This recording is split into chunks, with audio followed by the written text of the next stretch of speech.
It's Happy Hour again from Uptown New Orleans. Hello, I'm Grant Morris. Happy Hour is part of the family of shows on the podcast network. It's neworleans.com. When you walk into a bar in New Orleans and you pull up a bar stool, you never know who's going to be sitting on either side of you. What you do know is no matter what they look like, what they're wearing, whether they just got out of a limousine or just got out of jail, they're going to be happy to talk to you.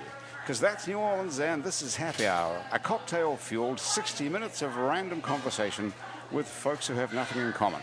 Other than we're all New Orleanians in a bar today, we're at the fabulous Wayfair on Ferret Street, which is home of the Frosé, the perfect summer drink made with dry rosé, vodka Saint-Germain, Peychaud's bitters, lemon juice, and a house-made strawberry basil syrup.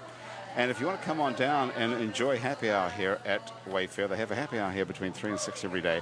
And if you're out and about on the weekend, this weekend, which the dates are, does anyone know what the date is this weekend? It's like the 7th and 8th or 9th or something like that, 9th and 10th. John, can you help me out? It's the 7th and 8th. Yeah, the 7th and 8th. 7th and 8th Pride June. weekend as well. It's so. Pride weekend. Yep. Okay, it's Pride weekend and it's Creole Tomato Festival. Okay. So only in New Orleans would Pride weekend and Creole Tomato Festival be at the same time. So if you go down to the Creole Tomato Festival / Pride weekend and you find Dutch Alley, you can find the Bloody Mary thing. There's a festival of Bloody Mary makers down there. All right. And if you find Bridie, if you ask for a person named Bridie who's making Bloody Marys, if you look behind you, they're making like thousands and thousands of Bloody Mary preparations here. Oh, I thought they were just eating like No, I thought they were eating olives. I was like, they haven't. I don't think they're eating them. I think they're putting them in drinks. So they're making all these Bloody Mary mix things for this Pride Festival, Creole Tomato Festival. So if you go down there, tell them you heard it on Happy Hour. They'll give you free something. I think it's a free Bloody Mary, actually. All so right. keep that in mind if you're down there. Hey, listen, today's show has been brought to us. Is it over yet? Yeah, I think we did a pretty good show. Yeah. Jonathan Freilich is here, one of our favorite Absolutely. musicians in the whole of New Orleans, with his guitar. And Dr. John Sawyer is here. How are y'all doing? I'm good. Now, I have to introduce you as the co-director of the Cognitive Disorders and Brain Health Program at Ochsner Health System. That is right. That's your Mouthful. actual title. Yep. So- I'm a neuropsychologist. A neuropsychologist. Okay, Jonathan, have you ever met a neuropsychologist before? No, I've met several brands of neurologists for a lot of bizarre reasons, but no. Because you have brain problems? No, but other people do. Luckily, I've known some people who deal with people's brain problems, but Wow. not John Sawyer. Yes, so you don't have anything wrong with your brain whatsoever that you know about? Listen, you don't want you to trust your own brain to tell you whether you have problems with That's a your own good brain. point. That is true. Well, maybe we can ask Jonathan some cognitive questions and discern if he has dementia. There we go. Well, and Karen, what the hell is your real name? Candy. What am I calling you now? You can call me Kandy. Candy. Yeah. Okay. I used to call you Karen Eye Candy Tap. Yes. And now I've stopped calling you Karen Just call me and stopped Kandy. calling you Eye Candy. And so now you're just Candy with a K. Yep. Okay. So is that what you're going as now professionally or Yes. just Candy with a K? Okay. And what does your husband call you? Karen. Oh, he calls me Bae. Bae. Bae. B-A-E. B-A-E. Okay, but your real name is still Karen. Yes. But your professional name is Candy. Yes. And so, what? So what? I'll show. Because I kind of shall I merged give it. you- I kind of merged the whole, my eye candy thing with my model name. I just made it to Candy, shortened it to Candy. So that's easier for me when you call me. Other people call me Candy. I know where you know me from. Versus if you call me Karen, I'm like, okay, it's probably, I know you personally somewhere. Okay. So I should stop calling you Karen because that would make it look like I know you personally, which I really don't. Well, we've known each other for I've years. known you a long time. Years. This is your third time on Happy Hour, I believe, and you were in the Yes, very, thank you very so beginning much. when we were back at the Columns Hotel before they kicked us out of there. Right. And then the next time you were on was here, I believe, at Yes, Wayfair. here a few years ago. Right. It's been a few years ago. It has been a few years. And then I saw that photo of you that they took here that day all My over favorite Facebook. photo. Yeah, it's a great photo of you. Well, maybe Jill will take another favorite photo of you. It'll be all Yeah, over Facebook. I use it for my Okay, business cards. And So now you're doing a new show yes, called Cocktails. cocktails and candy. Cocktails and Candy. Yes. And cocktails are spelled K-O-C-K. T-A-L-E-S. T-A-L-E-S. Yes. So what is the deal with that? That was what got me worried Okay, when so I saw remember it. the last time we were on the show, I was talking to you about my platform called Dating Eye Candy. Dating Eye Candy. That's when I was single yes. at the time, and I'm sure we all can relate. When you go for the first time, go on dates, there's always some kind of issue you have with the person or whatever. It didn't go right. Or, whatever happens on a date, right? So all I did was complain all the time about, my dates. So it became like a big thing where like I started vlogging, and it was where other people can relate to relationships. So what instead I started doing was Yeah, good idea. right? Yeah. I started talking about different topics in relationships and the issues that people come across when they're dating or in a relationship, married, divorced, or whatever. So then everybody in the audience started to engage with me because people can relate. So since then, I started my own podcast, and then it just got, it just kind of got bigger. What was your own podcast? Your own podcast was about dating. Yeah, the same thing. It was dating, And it was I based candy, on and it was- same thing. Right. It seemed to be a lot of guys who had sort of fantasies about dating you, as it appeared to me. Yeah. Would you say that was correct? I don't know. Really? That's what it appeared to me. It appeared to be mostly guys Yeah, when I who was had single. designs When I was single, on yeah. dating you, and I used dating guess. in a I guess. euphemistic sense. So then I created, then I made it into a reality show. So I made it live versus just just the podcast or just talking about it, because a lot Right. of people like to interact with me. So we made They it do. more into a live reality show where people have each episode's a different topic. Like our first episode, we talked about side chicks and About dating what? people, side chicks. Side chicks. What is that? Some girl that you're fucking who's not your main... Right. Okay. Is that a whole thing? Do a lot of Yeah, people... apparently it's like it's a it's a thing, and Yeah. it's become It a used to be become a called trend. side almost. chick. Yeah. Okay. And do you approve of this? Are you... No, No. personally, I am not very fond of side chicks, but the show is to show different perspective on different topics. It sounds So, like you're not being judgmental about it, though. I'm not for the show. It's as an executive producer, you have to think about the audience. Like you should give valuable and information and perspective from other real people that's Right. going through these things. So like it's like the girl is a side chick in the show in real life. She was a side chick, and so she talks about how she became a side chick and what it was like to be one. Have you ever been one? No. Well, at least not that I know of. Right. like, Jonathan, have you been a side chick? I've been a side chick. You've been a side chick in a relationship where you haven't been the main guy? Yeah. So you like having a secret relationship? he would be a side What- dick. He wouldn't be a side side chick. dick? Yes. Side dick. The side dick. I yes. never heard that term. Have you heard that term, side? No, but John. I'm really happy to hear it. So I'm going you to use it a lot this week. side dick. So how long did the side dick relationship go on for? I think it's an on again, off again thing. It's still going. Well, no. That particular scenario. These things happen happen a lot when you're younger. Right. I mean, to some of us. Well, yeah. But being in a relationship where you're the second fiddle person, though, that's tricky. You're not the second fiddle when you're with the person. Right, but you're not. You're always the first fiddle while you're with the person. But you're not the real boyfriend, though. You're the side dick. Yeah, but that can be, It can be beneficial because you don't have to. You don't have to- Technically, you don't have if to you're hear like any a of the side dick, you're actually both. So you're in a relationship. The girls are smart, so you're in a relationship with her too. So it's not like That's she what I was doesn't saying. have a main man and then have a side dick. No, she probably That's asking what I you was for saying. stuff too. She's probably like, hey, I need some money, and you're in a relationship. She probably calls you and tells you all her problems, like the same thing. You just have two men. She just has two men. And that's okay. No, Both people are using whatever each other, works. Right? Right, Yeah. both people are using each other, right? Yeah. So might I as well mean, just be an open relationship rather than have these two guys go. I don't know. I've noticed it's hard for people not to use each other. Everybody uses everybody. Generally, aren't they really? Naturally, we use It's everybody. kind of- John, technically, are people using each other if it's a mutually beneficial relationship? I think it depends on how they're conceiving it in their own mind, right? So if they're thinking that something else is going on and it's not, then they may be used, unbeknownst to them. And oftentimes we do what works for us in the moment. So we don't want to admit that about ourselves, though, right? So if we're in a relationship and we're considered the side chick or the side dick, so to speak, it's kind of hard not to say that and laugh. Oh, I see. You have to also think about, why am I getting myself in that situation?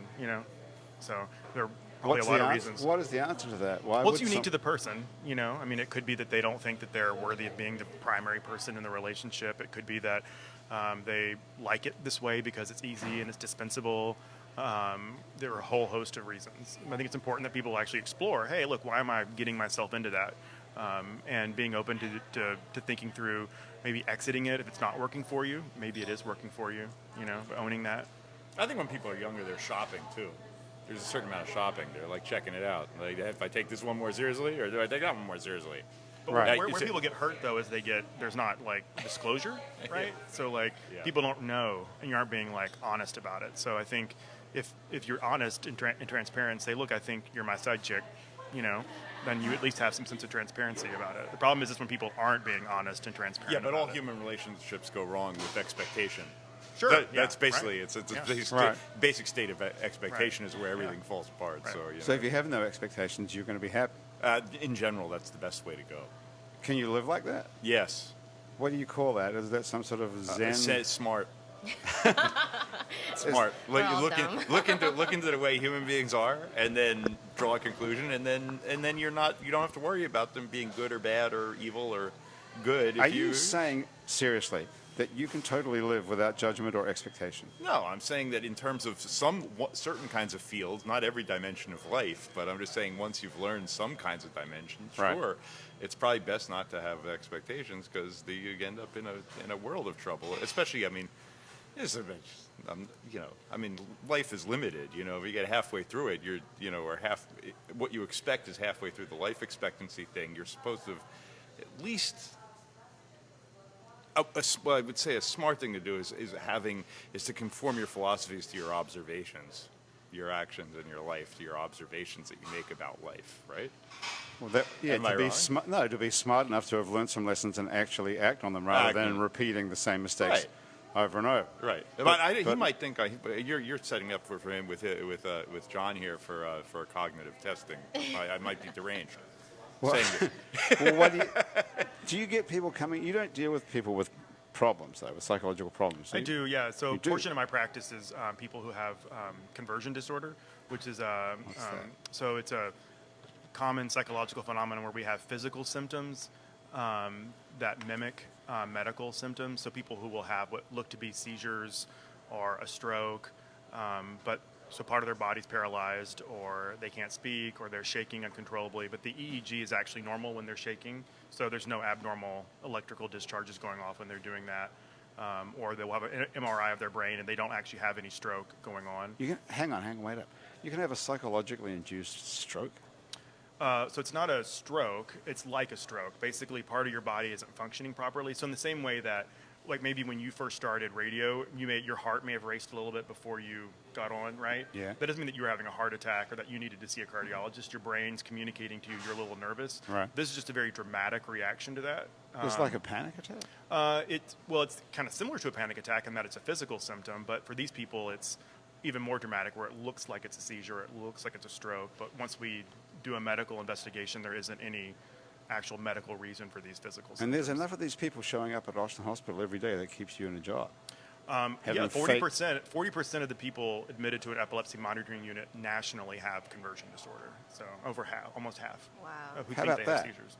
40% of people in the United States who think they have epilepsy have psychological issues that are giving them a seizure, but their brain is not actually giving them Having a seizure, right? Well, so people admitted to the unit. I don't know nationally what those stats would be. This is in New Orleans.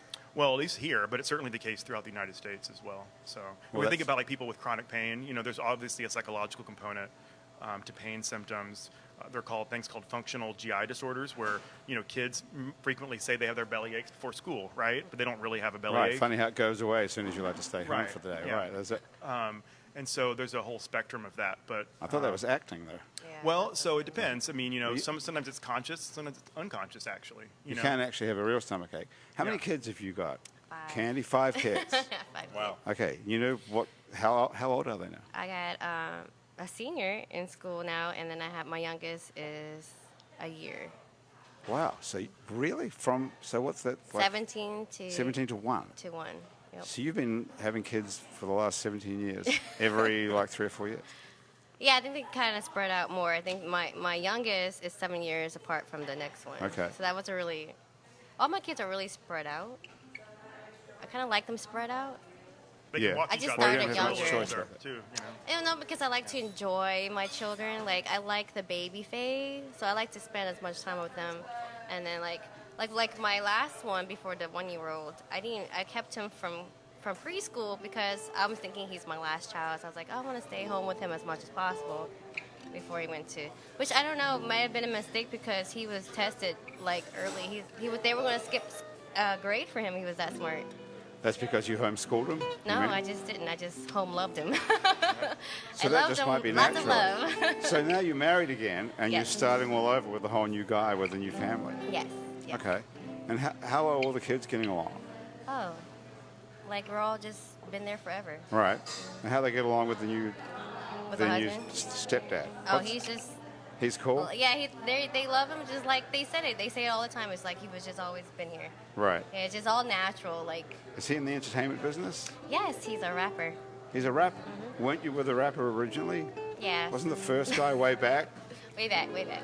Okay. And I don't know. I guess I've always wanted to be a singer growing up, and oh, here's your chance. and no, Yeah. I can't sing. I can't sing for shit. me neither. No, I can't sing for shit. They make me do it sometimes. Yeah. What would you no, like I to can't. sing? No, I I can't only sing do for it for shit. money. Anyway, I do everything else but sing. So the acting, the modeling, and I for some reason I gravitate towards more or attract a lot of musicians.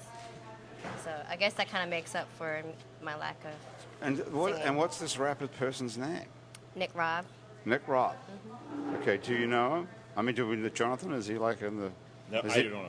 You know Not the rap yet. You'll know him circles? soon. We will. Coming up. Okay. Where do we find him? Is he on Spotify and all that sort of Yeah, stuff? he's on Spotify. Nick Robb. Okay. Nickrob. N-I-C-K-R-O-B. Okay. Yep. And what? And C-Rock will find that for us in no time. Yeah. Okay. And what sort of stuff does he does he write songs about you? He made a couple of songs about me. But he sings about everything, I guess. He raps What was the about song everything. about And he you sings called? too. Star Power. Star Power. How does it go? I know what you're trying to can get me to can you remember any lyrics from it? No. Oh, come on. No. You don't have to sing them. You can just say them. What are they? No, I don't remember. Is it okay? I hope he's not watching this. I know, I think he is probably He's going to be watching pretty it. embarrassed. C-Rock, see if Nick Robb the rapper is in the Let's audience. see if he's on there. Okay. Okay, so I'm pretty alarmed to hear about this whole seizure, conversion disorder. Yeah. Did I write that down? I have to write that down. Conversion Yeah. disorder. Think about like you're converting psychological symptoms into what seem to be physical symptoms. Well, everybody knows that there's a connection between a psychological state, and you can give yourself a headache from stress, or you can give yourself a stomachache from stress, or whatever. But I don't know. You could give yourself a seizure. Right. So in Japan, actually, they did a really neat study where they blindfolded 2 groups of people. And for one set of people, they rubbed them with basil and told them it was poison ivy. And they unblindfolded them, and they had the typical poison ivy reaction afterward. And then in the other group, they rubbed with poison ivy and said it was basil, and only a quarter of them actually had the poison ivy reaction afterward. And so it just really shows the interplay between expectations and what you think is going to happen. This is what Jonathan is saying. It's all about expectations. So So- if you expect your marriage to work out, it's going to work out. Well, yeah, positive thinking is great. There's been a whole field of positive psychology, so but you also don't want to be deluded and, your head in the sand as well. So it's important to kind of balance that. What do you think, Kandy? I agree. I'm totally on board with the whole positive thinking. Yeah, it hasn't worked for you though, because you're on marriage number what? Number 2. 2. Oh, that's not that bad. That's not bad. My first marriage, I was a kid. I was like, You're 12. I was like, it was my first, and I haven't been with anybody else, kind of thing. All right, then you were single for that whole. And then Period. So this is- so basically. you've So been- really, that was like a Right. long time ago. It was like 15 Wow. years ago. 15 years ago. Wow, that That was a doesn't long count. time ago. Yeah. Okay, so I've got a whole list of things that you do here in this bio that they sent me about you, All right. John. First of all, why is your name Robert John and you don't call yourself Robert? So my dad is Robert John as well. And in the South, frequently guys go by their middle name, and their dads usually have the first name.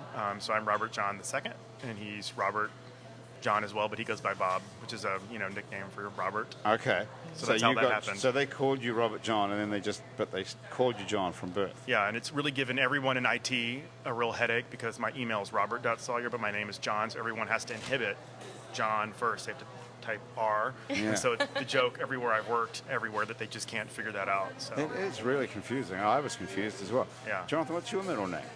Alicia. Elisha. Yes. That's very biblical. Isn't it? I'm glad you're with somebody who Yeah. actually spotted that. That's Elisha. good. Alicia. Okay. All right. Well, it's really cool. What, Karen? Candy. What's your middle name? I What? don't have one. You don't have a middle name? Well, you know what? Now, I do have one now because when I got married, I moved my maiden name to my middle name, Your maiden name was what? Was your maiden name? Tep. So that was your original name. Yeah. Karen Tapp. That's what I knew you as originally. Okay. So now it's Candy Tapp Rob. Yeah. Well, Or that's- Karen Tep Rob Burton. Rob Ertzen. Yeah. Oh, so Nick Rob is just the guy's. He's got a fake name as well. Yeah. So it's kind of like, Stage name. you know, it's kind of like us right here. Okay. Like John. Okay. Hey, listen. All right. So listen, Jonathan. Before we get any further, we have to talk about what you're up to. Okay. Because this is pretty crazy, you guys. Jonathan's one. I've never said this sentence, I don't think, in my life before. Jonathan's written an opera. Yes. Oh, That's wow. the fourth one, actually. It's a fourth opera. Yeah. Yeah, they've all been performed. Although a couple of them I was just a composer on, but this is one of the two where I've done everything. I've written libretto and. That's awesome. This is I've recently awesome. gotten obsessed with opera. Oh, really? And my 4.5-year-old loves opera. Okay. And I'll frequently like play that music when we're getting a bath, and so she'll stand up in the bath and like do like an opera kind of movement, walking around and Wow, stuff like that. that's really She gets very bizarre. into it. It's part of Great. my also like wanting to advance her brain development. That's great. So, Yeah. what got you into opera? Well, I think opera's terrible, and my principal thing is that as a composer, it's pretty bad. The great masters of composition would have been considered perfect, except they engaged in opera, and a lot of great masters wrote terrible operas, and it continues this way. And so I figure, well, there's some place for improvement at a low level there. You know? Wow. Are you suggesting that you're the savior of opera, or that it's all so bad that the bar is so low that you can't fuck it Oh, up? it was bad from the start. It's a bad idea. It's great. I love opera because it's the ultimate. It's the ultimate artificial concept that in music. It's absolutely not organic at all, and it's fantastic. Is it really? I thought it was the sort of the culmination of all sort of artistic No, fields. it's total. It was framed. It started from total hypothesis, which is some people in the Renaissance having realized that the Greeks sang their theater. Decided that they needed to think up a music, much like NASA, that could be that could deliver the development of individual characters, so that they could do something that the Greeks did, and henceforth, and then to top it off, after having come up with it, they realized that they needed to really please the money overseer that was financing their project, and so they decided to ditch all that at the last minute and really just go for a bunch of side entertainments and decorations and ditch the kind of music and just carry on with what they were doing already. It's a very funny thing. And what years are we talking about? When was this? Around just before 1600. Okay. They're thinking of Florentine Camerata. This is what Galileo's father did. He thought up music. Really? He thought up kinds of music that could be. Galileo's father was. Yeah, he thought of music inventor of that could make the Venetian, that could continue to make the Florentines seem like great people. Well, how about that? Yes. Okay. Did you know anything about this, John? Did not at all. Actually, Yeah. it's fascinating. John Jr.? Actually, my mom definitely wanted the second and not Junior because she did not want people calling me Johnny Jr. So that's really funny. I'll have to tell her that. Hopefully, she's listening. Right Johnny now, so. Jr. She doesn't want people calling you that. I like Johnny Jr. I know. Do you? I'm indifferent to it. It's fine. So Indifferent to it. yeah, it's no big deal. Okay. My baby's a junior. Which baby? Nick Rob Jr. Nick Rob Jr. He's the 1-year-old. What about your eyelashes? Are they real or? This is That's radio that's a material. man like This you. is great radio. Great That's a radio. man for you. They like to like, oh, They're that's very. real. I just noticed them. They're very, very impressive. Thank you. How do you stick those on with some sort of eyelash Glue. super glue? Yep. Okay. what people do. Okay. So the birth of opera in the 1600s led us down a bad path, apparently, Yeah, which then like, eventually gave us Wagner and... Well, no, I mean, it goes through a lot of really wonderful things that are other reasons I do it, which is just that, following this particular oddity, it actually went through a good period where I think a short good period before it became completely censored and taken over by upper classes who rejected most of its positional roots to describe. Because people in power don't like being made fun of. They're very pompous. We have a president as such, it got largely taken over by that. But then it was along with most forms of art, were reappropriated by the ordinary people. Okay, so cut to the present day. Yeah. And this will interest you, Kandy, because this is an opera about sex, basically. It is. So my opera is about James Joyce's dirty letters. It's called Darling, Please Don't Be Offended at What I Wrote. His letters are extremely filthy, like you can't imagine. So I think this is probably some of the filthiest thing that will ever have been done this way theatrically since probably Restoration comedy, which happened when the English got to throw the Puritans out. Unfortunately, they came to America, so the United States didn't have theater until the late 1800s. But now we do, and so I'm going back to.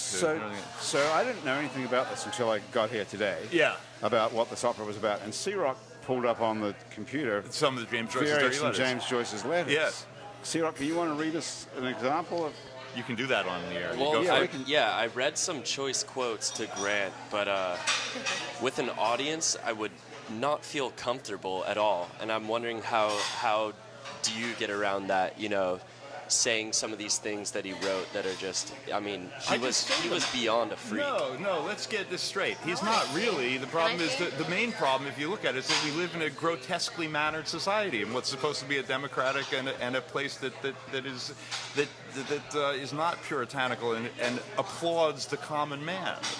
Therefore, we've been overrun by an idea that the common people can't talk the way they commonly talk. How ridiculous. So I know in James Joyce's opera, the way he commonly spoke with his wife, which is uncommon because he was a very good writer, as everyone knows, which means that there's something even there in the sound of it. But my feeling on it is that I don't know any kid between 8 and 14 that doesn't use all those terms when you're not looking. And the next thing is the pretense that anyone doesn't know them or doesn't talk like that half the time when they get angry or otherwise is also crazy.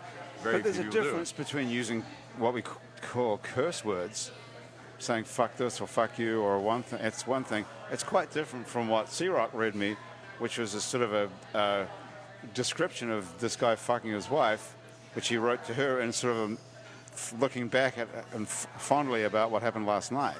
So in very graphic terms that it would be very difficult for me to... Women actually like that. They do. Thank you. I would offer a counterpoint here. What's that? We all use this language, and we speak even worse, but fart fetish is far from mainstream or of the common man. It is fringe. It is fringe, and I'm not kink shaming anyone, but to say the common man would like farts blown in his face, like how James Joyce wanted it. It doesn't matter whether it's what the common man wants. The common man is into sex. Here's a man exploring what is possibly written, and what's exploring his relationship in terms of what's possible, and at the invitation of his wife, no less, which it becomes clear in the letter, in the writing. And the next thing is that I would say this: most children go through a period where all they're doing is talking about farting. And now we have books for children describing how they should not be ashamed to fart. Why? Because it's unhealthy. So the pretense that this is something in society that first thing we've decided it's healthy. Second thing we've just decided it's okay to talk about, and now we have a revulsion from some internal part of people's things that is just saying you shouldn't talk about it. Now, why shouldn't you talk about it? Health reasons. Health reasons you shouldn't talk about farting. It's unhealthy not to fart. It's unhealthy to put a fart into your face. Is it really? Why? You get pink eye. What could you catch? You get pink eye. Can you? Yes. Yes, but he's saying he's not giving you an artwork is not telling you how to live your life. But did you read that thing that it was like a newsletter that said like the healthiest or happiest relationship is when you can fart in front of each other. So it's That was in a newsletter. But let's get this back. This is not an opera about farting. Get it back on track. It's that's a small, but This is not an opera about farting. That's one. Is That's it an one opera? section, and it's certainly It is. entertaining to people how much he But talks about the farting. I thought this was about So- anal sex, basically. This, No. There's Not parts the about opera, anal but sex. this- No, the that. script that he's talking about. I see Oh. why Grant got me in this conversation. Well, here's what's You going can on. chime in Here's anytime what's you going on. want. Here's Kandy. what's going on. There's all kinds of sexual stuff This is described there. dating There's also guys. an arc to the arc to the drama about it. To tell the truth, here's what it is.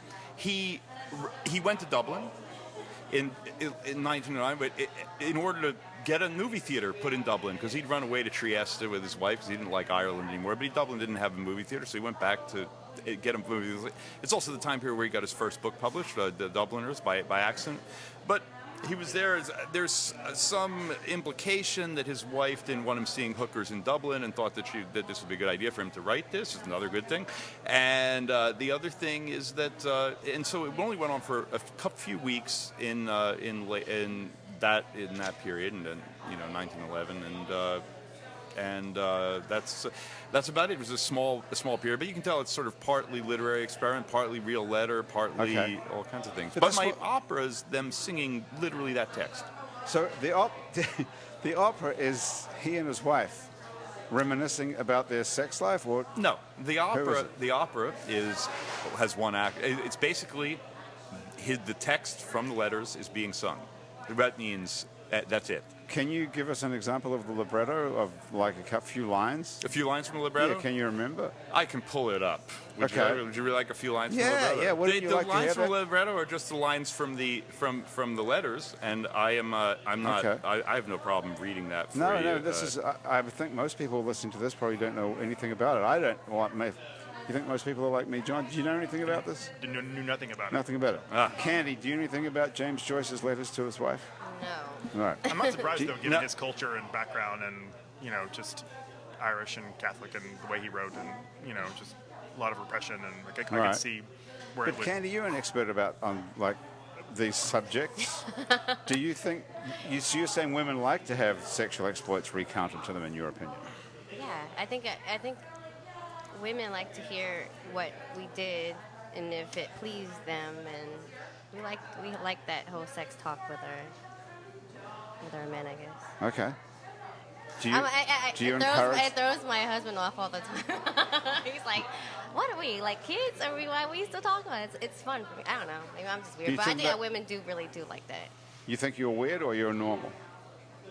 I don't mean normal. I mean Normal. average. I think I'm pretty different. You are. So you like that. You like to hear people talk about sex. You think it's. I like when my husband talks to me about sex. I like What when about people Dr. Sawyer talk to you about sex? That would be different. What about going to an opera where they're singing on stage, recounting You know what's these funny? lines? I actually went and watched a movie one time, and I blush. I kind Well, of that's get just what I'm embarrassed getting at. How embarrassing when is this I going get to be? embarrassed when I watch people like Fuck, this. like yeah, porno. but this one was really like. Because you're in a movie theater, so you're a bunch of people, and it wasn't just like like a right. They were both naked, and you could see everything, and they were, it was just like, wow, this is. And I turned around, and I was like, Was this a real movie or a It's a porno real movie. Just a regular movie It was with, a movie. with You know nudity. you know how movies nowadays is like nothing is. Okay, so how are you nothing going to is- feel if every- you go to the opera with your husband and hear these lines? Well, so 2 shows, So 7:30 opera is and like- 8:45. so opera is You can like go separately. singing. Where- Is it singing and acting? Like Operas, That's a yes, they're singing and acting. Yes. That's a okay, good so question. do they What's going have? on? Do they do that on stage? They're not having sex on stage. No, actually, they- there's not even So they're they not just even have the there's not same even then. male and female on stage simultaneously. Oh. Okay. No, I don't think. And then I that's really don't understand opera, right? They don't even sing in English. They're singing in English in this one, Oh, okay. and they're singing the text in this one. Okay, And so here's the libretto a, from a snippet from from the author. libretto. Here you go. Okay. It says, "Darling, do not be offended at what I wrote. My beautiful wild flower of the hedges, my dark blue rain-drenched flower. Inside this spiritual love, a wild beast like craving for your body, for every secret and shameful part of it, for every odor and act of it. Pray to the spirit mirrored in your eyes, or fling you down on that soft belly and fuck you up behind, glorying in the very stink and sweat that rises from your arse. Tremble with love at the sounding of some cadence of music, Or lie head to tails with your fingers fondling my bollocks, or stuck up in me behind, hot lips sucking off my cock, while my head is wedged between your fat thighs, hands clutching the cushions of your bum, tongue licking ravenously up your rank red cunt. Very nice. How is Okay. that? What would you... I think we do that. We do that in regular terms. People do that. Yeah. So, okay. Well, hello. So, Yeah. Well, you have. how this is embarrassed like would you be sitting in a theater with your husband and kids? Well, in those terms, I probably wouldn't be embarrassed. Okay. Because it's not. It's an more, artwork. Right. So if you said it like in how porn people say it, I think you're gonna be like, what's going on, right? But Okay. he's like, So put your finger in my fucking asshole because I like it and I want you to suck my balls. Like it's like not the same as what he said it. So. I thought that's pretty much just what he did say. Like you said, it was different. Okay. So because the way that's written to you is more poetic and artistic. Yeah, it's more poetic and artistic than actually. Okay. It's more like when you translate it into like modern day, it's more explicit. I mean, they say that stuff in rap songs all the time. Like people talk about fucking all the time. And, yeah, they grab them by the ass and fuck them in. They say it all the time. What's That's that? right. What's that? Eat my booty like groceries? Like, I mean, like, come on, it's the same shit. It's interesting because actually there is a psychology component. One of the things is the intellectuals at that time, of course, they knew about Freud and all that stuff. He used to correspond with those people, and that is that they were trying to undermine their inhibitions and all that by letting everything out, being open about absolutely everything. Like I said, one of the fascinating things here about this is to hear people from 100 years ago who are like, we got to get rid of these shame thing and the things are invisible. Let's just let it all out. And now we've gotten to a point of, no, we better not do that. Definitely don't do it on the air. Don't do it in front of everybody. Pretend it doesn't happen. But did people talk to each other when Joyce wrote this? Was this published? Those weren't published, but there was certainly plenty of writing around that you could get that was like that. Absolutely, it was available. I mean, this was actually the thing. His book was banned until 1922. I mean, this is why we have Bloomsday. So this is all incidentally. Okay. Let me push my stuff. Yes, where are we? So the opera itself. Let's get down to the nitty gritty rather than the arguments for or against it or what it is. The opera is going on as part of the Bloomsday celebration, which my friend Chris Lane is now in charge of. Bloomsday is the annual celebration of Ulysses, which happened on June 16th because that was the date that he had with his wife for the first day. Ulysses all happens in one day in Dublin on June 16th. And so since Flann O'Brien started his big drinking party on that day once, it's gone on every year. And so this year we have it in New Orleans. Great things are going to go on, like the Calliope is going to be playing Irish music at 2, and certain Irish music that was popular in the Joyce thing. And then my opera goes on Friday night and Sunday night, the 14th and 16th of June. There'll be 2 shows at 7:30 and 8:45, and it's very short. It's only it's be about 30 minutes long, and so I like it fast because it has the implications. I use a lot of things that all kinds of things are overlaid on it. Beckett stuff, all kinds of fun stuff about Irish literature and literature. And it's not only literary; it's about sex. It's a romp. So it's a nice body romp plus opera plus theater plus. It's a sort of a sex operetta. It's exactly. He calls it an operetta. That's very funny. I started writing. I was like, I don't know if it's an operetta. Then I started writing it as an operetta because he called it an operetta. I call it an operata. You say operetta, I say operata. What is the difference? I figure an operata is more rotten than an operetta. Okay. Operata. A sex operata. How would you spell operata? With an A? I like to spell it. A-T-T-A? I like it to really run into the malaprop territory. So we call it. I would spell it OPEROTTEAA apostrophe, as if there's an R on the end. It's too complicated. Operata. Like It's an operata, but it's an operata. Listen, talking about sex, it says here in front of me, Johnny Jr., that you were a Jesuit seminarian. I was, yep. From 2005 to 2006. That is correct. Or 2005 and 2006, perhaps. For 1 year, yeah. For 1 year. Okay, so that was relatively recently. Yep. So you've done a lot of stuff in between 2006 and 2019. That is true, yep. You got yourself a PhD. In psychology. Got psychology. married to my husband. My husband and I adopted 2 children. Right. So, yeah. And you got yourself a fancy-ass job at running this whole thing at Ochsner Hospital. Right.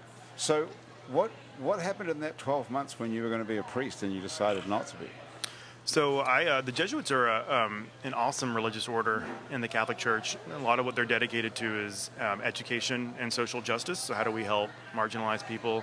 And that's what attracted me to the Jesuits. I also wanted to, serve in a way that I felt like I could do it all the time, and that I felt like I was called during that time. I don't think I would have been a psychologist. God, yeah, for sure. So did he uncall you when you left? Yeah, so I think sometimes God calls you to do different things, and then you don't do it anymore. I don't think I would. Do you still believe that God's calling you? I think God calls us to do different things at different times in our lives. Yeah, but I mean, you think he's still calling you on a daily basis like now? Or is he paying attention to you? Yeah, absolutely, for sure. Yeah, I pray on a daily basis, and my kids pray. They're all baptized. He didn't tell you not to come and do this show. He did not. No, that's right. So therefore, it's God approved. Well, I don't know about that, but I'll have to maybe pray about that. But I certainly think I'm.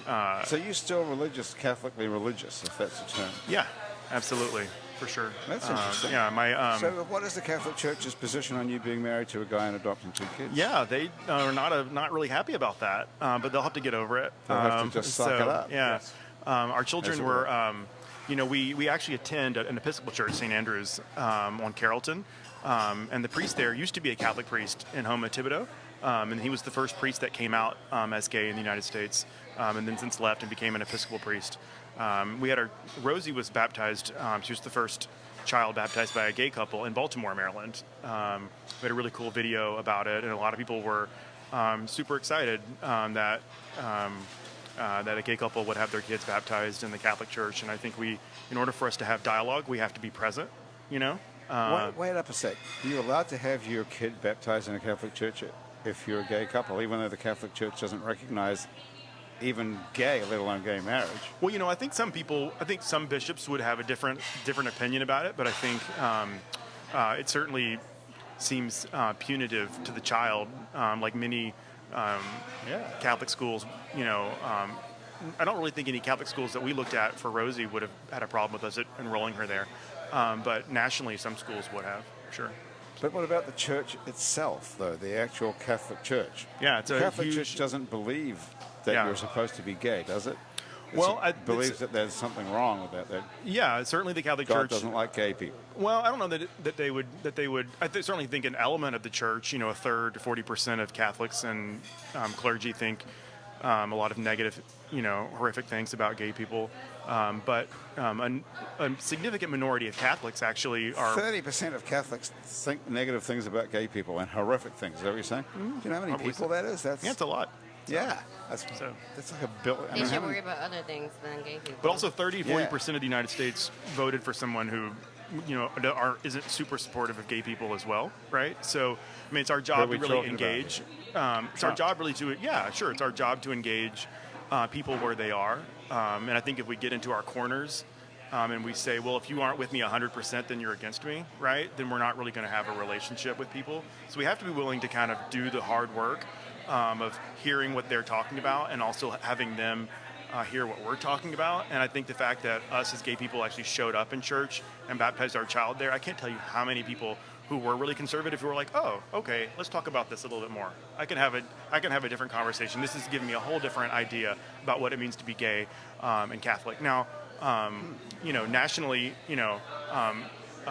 as our children have gotten older, I feel like it's important that our children are raised in a church where it overall is more tolerant. So that's why we're at an Episcopal church right now. But individually, I see myself as a Catholic, and so I think it's a challenge. This would be a great movie or made-for-TV movie if you brought up your kids in a Catholic church and then they become really Catholic and they reject people who are gay because they say it's wrong. Well, that'd be a great movie, wouldn't it?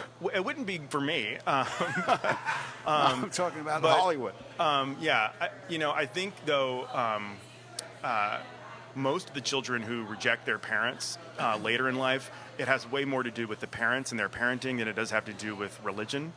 But this is the movie I'm talking about. Well, yeah, I understand that, but sure.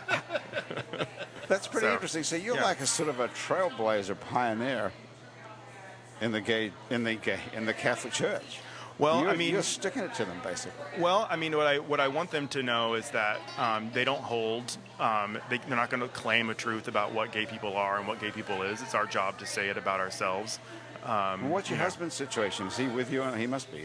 Well, no, not really. I mean, I think Michael had a lot of very difficult experiences with the Catholic Church growing up, and so that's why we attend an Episcopal church with our kids right now.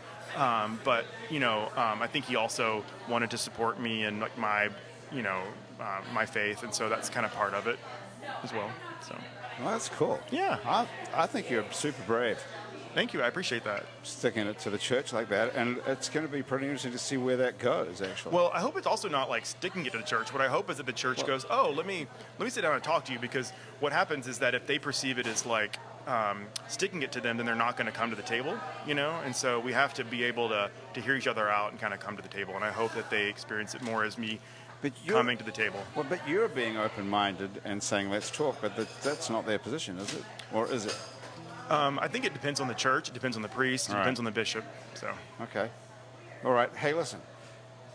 Jonathan, you want to play something? I suppose I have to play something. You don't have to, but I think it would be nice, don't you? Yeah. We can take a little break here. Okay, I'm not going to play anything from the opera. I just want you to know that right now. So what is it?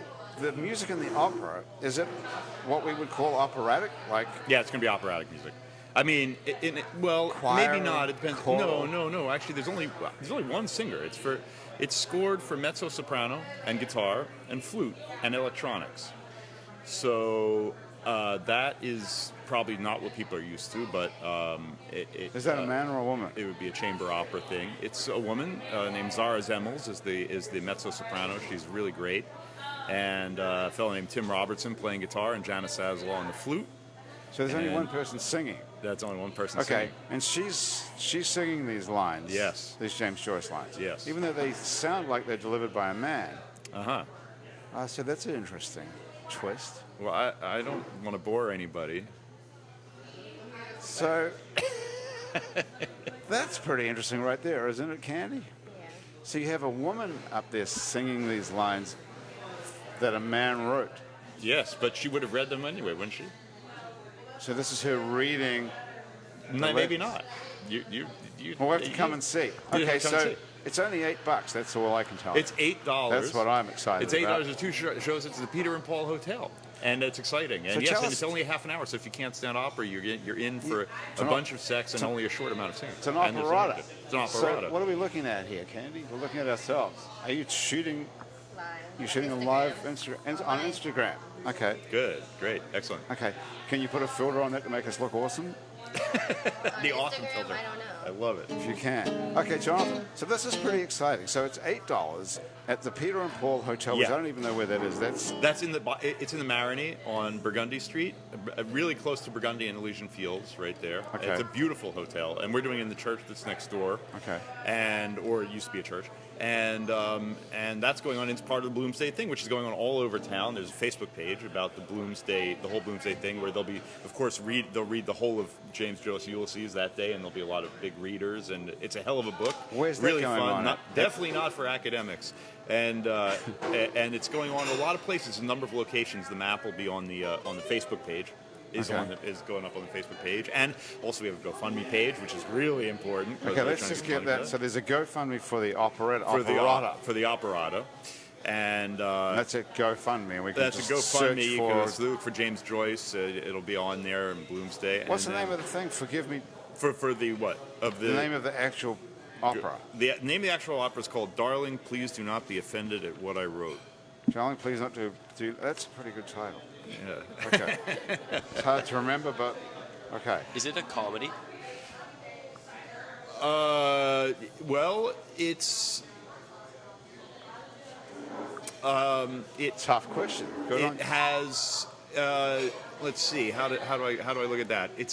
I mean, there's parts of it that are very funny. I mean, I would say that it's light. I went for an operetta after he said it. I wanted something that's not heavy. On the other hand, you might find it funny the way that people find Beckett's theater a little bit funny. I don't know if you've seen any of that. It's sort of funny, but absurd.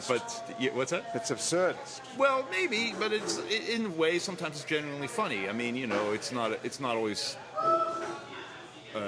it's not like a theater of pain thing exactly, so it's Okay. not really that, but it's it's got funny stuff in it, sexy stuff, funny stuff. It's entertainment. No, it's like an opera. So operas are a multiple level of entertainment. There's video, there's projections. The projections are done by a very great photographer that lives in New Orleans named David Gamble, and so he's my collaborator. In fact, we just finished a film together. He's a great photographer. You made a movie? Yeah, David Gamble and I made a movie called Esplanade, which is a 30-minute movie that starts in Algiers in the morning, looking this direction up Esplanade, and continues up Esplanade all the way to the park. It's 10 3-minute things. It was really a collaboration between the music and the photography. And David's an amazing photographer, and people know him. He's famous for shooting Andy Warhol's estate and for shooting the famous picture that you've seen of Stephen Hawking or Neil deGrasse Tyson. And he lives here. He lives here. Yeah, shot a very famous triptych of the Dalai Lama, stuff from the Smithsonian. He's a very interesting guy. Wow. David's a very fascinating character. Hey, Kandy, I see you shooting this stuff on Instagram. So tell us about your show, Cocktails and Kandy. Okay. Does this have anything to do with dating anymore, or what is it? Yeah, it's whatever I did before, and I just made it into a reality show. So it's a reality show about your life. No, sort of. So it's like me. I'm going out to do things with my friends. Like, it's a reality show, and then they call me up and say, hey, this is what's going on in my relationship. So each thing is a different topic. Each episode's a different topic. So what do your friends look like? Are they all hot-looking chicks like you? So it's a bunch of hot-looking women going out. Yeah, so it's a different environment, different cast, guest stars, and stuff like that. So just explain this to me. So it's a bunch of hot-looking women going out talking about problems in their relationship. And men. We have men in there too. Okay, all right. And it's talking about different topics on relationships. And then we all kind of give each perspective on the topic. It's supposed to help the audience figure out if they're in the same situation. Well, give us an example. Have you shot any of these yet? I did. Okay. So what's one about? Dating people in the industry. So my friend was dating a guy who is not in the industry, but she's a singer, and she travels a lot. The industry, meaning the entertainment industry. Right. And she's a singer, and her boyfriend isn't in the industry. So I guess she travels often, and when you're doing things like that, you're stuck to the phone, because it's always an email or a text message from a manager, or you're always doing something, So like, he couldn't handle her being so busy, and I guess he felt like he didn't have enough time with her because she's. Right.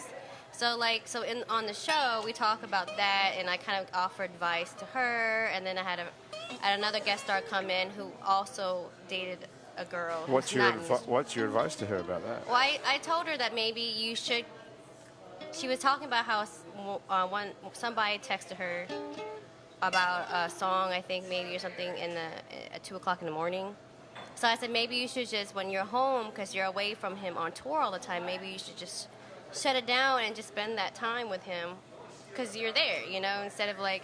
But she's really like, when you're in the industry, when you're in that grind mode, you constantly, trying to build yourself and making moves. So like, every minute, every text, everything, counts. So I said, if you really think this relationship is important to you, or if you're in love with this guy, then you would make time for him. And she said that she would try. So on the show, it's a reality show. So on the show, she said she would try, and stuff like that. So. And as a professional, what do you call yourself? Neuropsychologist. Right. When you hear stuff like this, do you think, oh my God, these people are stupid? No, I don't think anybody's stupid. I think it's total balance of her problem, right? Which is, I really want to be successful in my career, and I really want a relationship. So how do I navigate that? And I think there's certainly a lot of difficult choices for her to kind of think through. I would wonder what the panic is at 2 a.m, is the expectation that you respond within 20 minutes, and if you don't, you lose it. I don't know if she responded. I think she just, looked at the phone.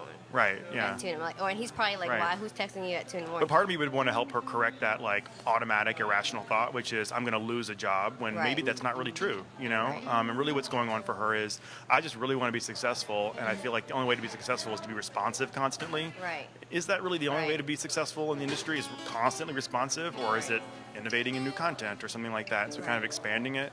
Most people, when you ask them when they're dying, when you ask them what do they most value, what's most important for them, it's not their job, it's not how many hit songs they had, it's their relationships, it's their kids, it's these kind of Right. enduring relationships. And so it really is important for people to kind of take a step back and think about what's really important. How many dying people have you actually spoken to? My goodness. I mean, for Over the real. course of my career. No, yeah, I mean, do you really have conversations with people who are dying and they tell you that? So we I know don't that care we know about that from my hit songs. I'm just. We know that from Is qualitative research. So people go in and interview the dying, and they ask them, what do you find is what's most important, or what do you most regret? But this just sounds like a complete cliche to me that you hear this all the time. But surely no one is interviewing people on their deathbed, really, are they? Yeah, for sure they are. They are. Sure. Yeah. They are. Jonathan, how do you know that? Well, I got really sick a couple of years ago. Well, I was diagnosed with cancer, but but the thing about it is that for sure people would ask you questions. I think it's a good idea, and not that I want to talk about it. But everybody wasn't die, but, everyone is going to say dying. to you when they're pushed that the most important thing in their life is something non-material. No one on their deathbed or any time, even now, is going to say, oh yeah, the most important thing to me is that I make a huge amount of money and I don't care who I fuck over. No. to get. Some people do say that. Do on their they deathbed. really? Absolutely. And they don't It's care? not 100%. What do you think? It's not a good time for morality. If you push most people, they're going to tell you, whether they're telling the truth or not, they're going to tell you the most important thing in their lives is other people, love, relationships, my kids. They're not going to say the amount of money I make, surely. Well, but you're thinking that it's impression management, that they're just kind of saying what they Impression think. management, yeah. But Well, they kind of if they think even what have a family. Like some people who do things, they're probably not in a relationship or have any kids, and they might be focused on making money because that's all they have right now. But everybody we always have this sort of stereotype idea of what happiness should be. Well, but take a step back and think about what you think, because what these interviews are, they're asking people who are dying, what do you regret? It's not so much like, what I'm expecting you to say is your daughter right now, you know what I mean? It's not so what do you regret? And people do, especially in really profound moments like that, get really heavy and think about, this is what I really, really regret. I wish I had not done that. And I think a lot of people, especially when I talk to people who have Alzheimer's disease, and I make that diagnosis, with people every single day, a lot of it is, wow, if we'd known this 3 years ago, we would have lived very differently. Right? All right, stop right there because we only have a couple of minutes left. Okay, this could be the most important conversation any of us have ever had, including everyone listening to this.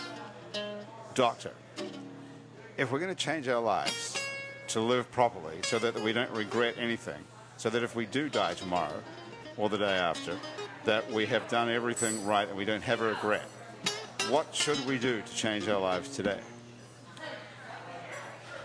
That's a really good question. I think that's an excellent question. It's probably a lot of books that could tell you what to do. I think we need to sit back and think about what you want, and also what your family needs, and what your country needs, what does society need, what does the world need, and where your interests align, and and what the world needs, where those things kind of go together. I think you maybe know what you need to be doing every single day. So. Can you follow that, Kandy?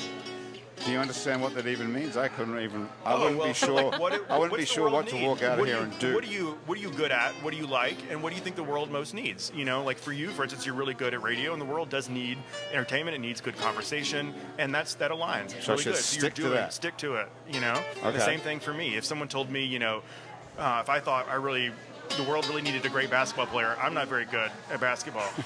That's not going to align really well. And so it really needs to be about what you're good at, what you're interested in, and also really what the world needs. And when those things kind of come together, you're gonna be in the zone. You're gonna be performing really well. So if we all do what we're good at and what we enjoy doing, we're not going to have any regrets when we come to our dying Yeah, moments. I think you have to add what the world needs as well. There needs to be a common good, a social good attached to it. Okay. I agree. Candy, I agree. what does that mean for you when you I walk? agree because, I get this a lot being a mom, you know, and me pursuing the things that I want to pursue, like, you know, doing this TV show and everything, my journey up to this point alone, you know, people are like, why are you doing that? You're a mom, you should stay at home and da-da-da-da-da. Like, this is your kids. It's like, what do you think I'm doing? Like, this is, if I stopped, at one point, they were like, maybe this is not for you, right? This is like years ago. And I was like, okay, let me just go to work and come home and just, you know. So I did that, and all I could think about was my dream. Like, and at that point, I was like, shit, I'm going to die, and my kids are going to grow up and live their own life, and by that time, I'm old.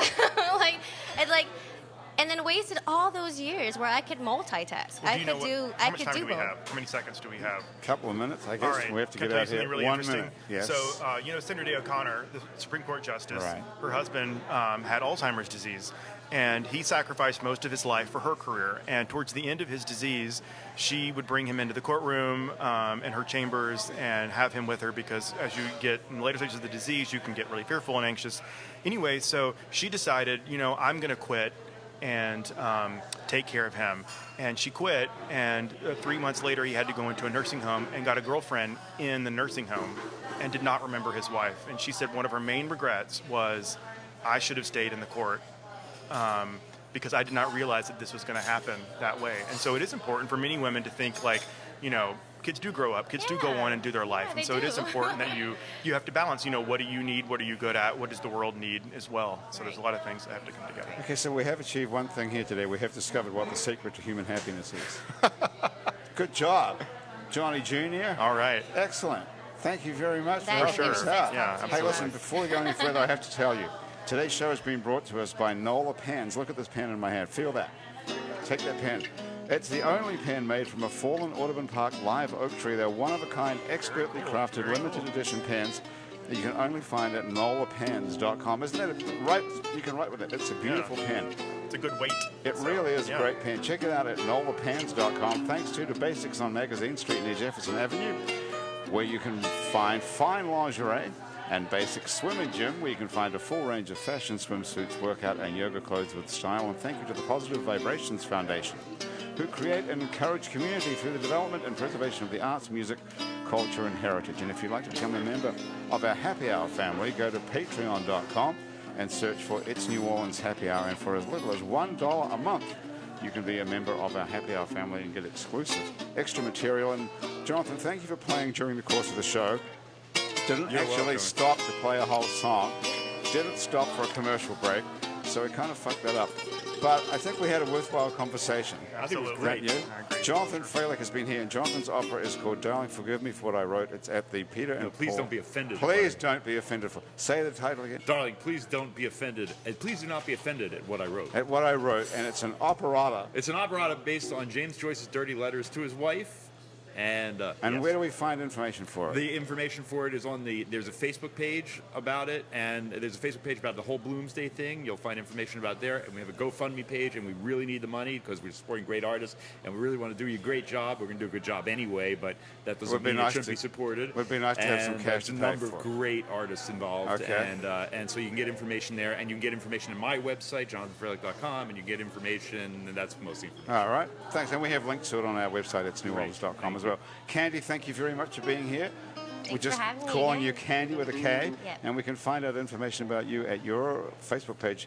And the name of your website is Kandy. What is it? Cocktails and Candy? So you can go to my personal page. It's mycandyland.com. mycandyland.com. With a Okay. K. All right, with a K. And Dr. John Sawyer, Johnny Jr. has been here as well. Thank you so much. All right. I'll take care. Thanks Thank so you, much sure. for hooking us up with the secret to human happiness. Absolutely. Anytime. Anytime. Pretty. I won't charge you for the hour. So. Oh, thanks very Yay. much. And we'll put a link to your stuff on our website too, so we can find you at Ochsner Hospital. Thanks for being happy hour for another week. The producer of our show is Graham DePonte. Our associate producer is April Stolf. Our music producer is Monique Pyle, and our music consultant is Christian Unruh. Thomas Walsh is our technical director. Oh, you want to play us out? Okay, Sure. yeah, okay. All right, keep going. Where was I? Our Facebook live feed director who put this whole thing on Facebook is Asher Griffith. If you go to our It's New Orleans Facebook page and you didn't see this, you're watching this, listening to this as a podcast, you can see that all. You can see what we look like. And our fact checker and social media connector and resident critic, is Andrew Sirach. Our theme music was traditionally written by Mitch Foreman, but today it's being improvised by Jonathan Freilich. If you'd like to be on our show and you can stay upright for about 60 minutes while drinking alcohol, drop us a line. Our address is on our website, itsneworleans.com, where you can find many other more happy hours that we've produced previously, as well as some other shows we make around here, including Out to Lunch with Peter Raschuti, live from Commander's Palace, Louisiana Eats with Poppy Tooker, and our award-winning podcast about death, called Death the Podcast. Have you heard that one, John? I would love Check that out. It's really interesting. You can also find other great Louisiana podcasts at itsacadiana.com and itsbatonrouge.la. You can keep up with us on a bunch of time-sucking social media, like Facebook, Twitter, and Instagram, and all of it. We're called It's New Orleans. You can find photos from this show on itsneworleans.com and on our It's New Orleans Facebook page and on Instagram as well. These photos were taken today by Jill LaFleur. You can find more of Jill's photos at lafleurphoto.com. If you listen to this on your favorite podcast app, thank you for subscribing to us. Take a moment to rate and review us if you have one. That helps other people find us. If you listen to us on Spotify, you can follow us and get happy hour delivered to you each week. This show is recorded live today at Wayfair on Ferret Street in Uptown New Orleans. Happy hours of production of INO Broadcasting for itsneworleans.com. Andrew Duhon is out on the road. If you want to find him, you can find him at andrewduhon.com or back here next week. For Andrew, everyone else around the table here at Wayfair and back at our office at INO Broadcasting, thanks for joining us. I'm Grant Morris. I'll see you back here next week for more happy hour. Nice. Oh, my goodness.